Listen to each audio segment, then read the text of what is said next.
Ассаламалейкум барлықтарыңызға. Құлсарыға келдік. Мына Құлсарының шыға беріс жері. Сол жерде мынандай кольцо бар, кольцо. Біздің 33 метр ұзындықпен мына кольцоға сыймаймыз. Соған патруль нарядын шақырдық. Өтіп кету үшін. Мына жермен солға қарап бүйтіп встречкамен өту керек бізге. Немесе мына жерде тағы бір жол бар екен. Мына жерде міне үй тағамдары бар екен, дайын үй тағамы, магазин. Соның жанында мынандай бір жол бар екен бүйтіп. Мына жаққа қарай бүйтіп өтіп кететін. Ар жағынан шығасын. Тура кольцоға жетпей. Длина болса, жігіттер осы жермен өтіп кетсе болады екен мына. Нормальный жол негізі, да? Міне.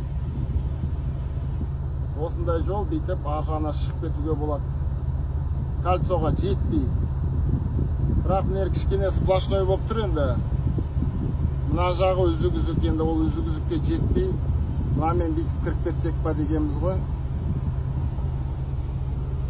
Сол енді патруль полициясын күтіп отырмыз. Құдай бұйыртса келсе, рұқсат алып, либо мына жермен встречкамен өтеміз, сол жағымен. Оң жақты бүйтіп айлана алмаймыз.